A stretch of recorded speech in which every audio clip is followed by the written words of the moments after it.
In this video, we will be discuss about experiment number 5, which is that estimations of copper, arsenic, hydrogen peroxide, and vitamin C by using iodometry titration.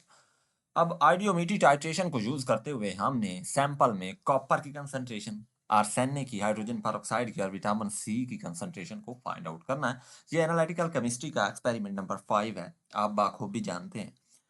तो देखें objective क्या होते हैं। Objective ये है कि to estimate the concentration of copper, arsenic and hydrogen peroxide and vitamin C यानी ascorbic acid in the given sample by using the iodometric titration. Principle किस तरह से लिखते हैं कि आइडियोमेट्री एक रिडॉक्स टाइट्रेशन मेथड है। रिडॉक्स मीन इसमें ऑक्सीडेशन और रिडक्शन होती है, that involve the use of iodine इसमें इन्वॉल्व होती है, एंड आयोडाइड आयन इसमें इन्वॉल्व, इसका यूज किया जाता है। द एनालाइट इज इधर ऑक्सीडाइज या reduce by the iodine. Iodine की मदद से एनालाइट या तो ऑक्सीडाइज होगा या रिड्यूस होगा। The amount of the iodine consumed or released is measured by using the standard thiosulphate solution.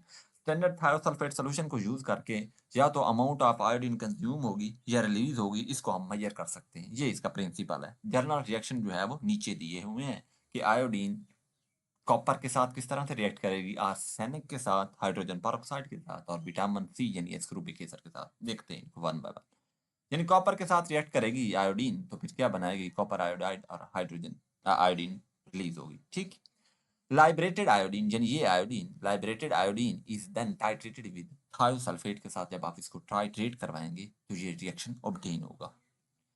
फिर आर्सेनिक के लिए, फॉर आर्सेनिक, आर्सेनिक के साथ जब आयोडीन रिएक्ट करती है in the presence of water तो ये बना देती है। तो excess iodine is liberated with thiosulphate solution. फिर for hydrogen peroxide, hydrogen peroxide के साथ जब आयोडीन रिएक्ट करती है तो ये वाला रिएक्शन बना देती है, यानी आयोडीन और वाटर। नेक्स्ट है जी, लाइब्रेटेड जो आयोडीन होगी वो उसको टाइट्रेट करवा लेंगे विद स्टैंडर्ड थायोसल्फेट सॉल्यूशन के साथ। फॉर विटामिन सी यानी एस्कोर्बिक एसिड के साथ आयोडीन जब रिएक्ट करते हैं, यानी एस्कोर्बिक एसिड का फार्मूला क्या है, C6H8O6। आयोडीन जब इसके साथ रिएक्ट करेगी तो C6H6O6 बना देगी आयोडाइड आयन और 2 hydrogen. The iodine consume by ascorbic acid, ascorbic acid iodine को कंज्यूम कर लेता है। Is determined by the titration with thiosulphate, जब थायोसल्फेट के साथ आप इसकी टाइट्रेशन करते हैं ये आपको डिटरमाइंड हो जाती है। अब इसके रिएजेंट कौन से लेते हैं, अपरेटस कौन से लेते हैं, प्रोसीजर किस तरह से है, इसको हम वन बाय वन देख लेते हैं। रिएजेंट यानी रिएजेंट कौन से लेने हैं, आप देख सकते हैं कि रिएजेंट हम इसमें ले सकते हैं standard sodium thiosulphate solution 0.1 molar prepare करना है आपने। फिर iodine solution 0.1 molar, potassium iodide का सोल्यूशन, स्टार्च सोल्यूशन, और उसके बाद sample solution containing the copper, arsenic, hydrogen peroxide and vitamin सी।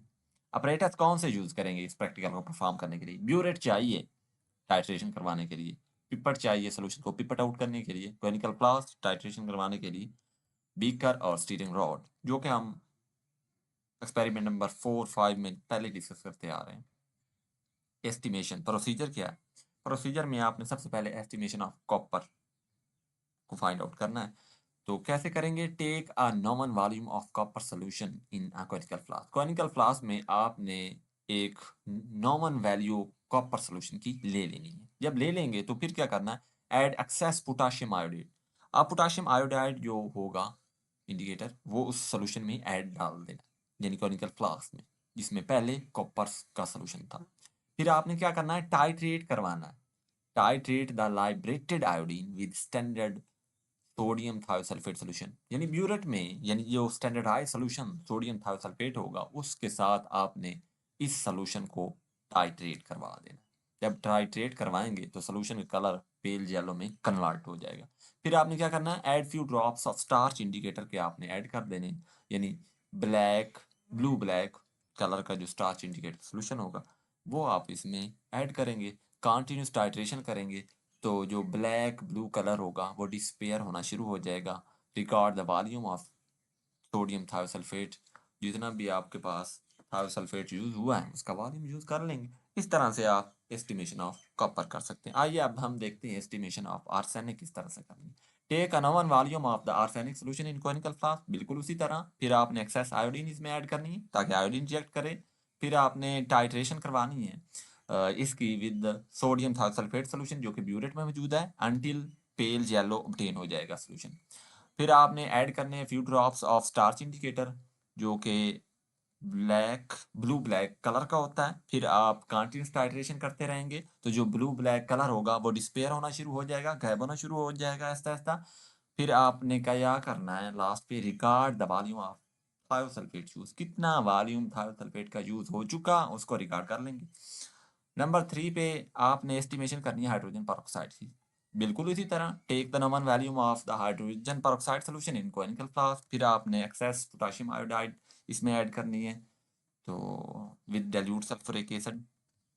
फिर आपने क्या करना है, फिर आपने टाइट्रेट करवाना है इस कोनिकल सॉल्यूशन को with standard sodium thiosulphate solution के साथ। तो जो सॉल्यूशन होगा वो पेल जेलो में कन्वर्ट हो जाएगा। फिर आपने add few drops of starch indicator add करने हैं जो कि ब्लू ब्लैक कलर में होता है। कंटिन्यूस टाइट्रेशन करते रहें हत्ता के जो ब्लू ब्लैक कलर है वो डिसअपेयर होना शुरू हो जाएगा, बिल्कुल पिछले एक्सपेरिमेंट की तरह।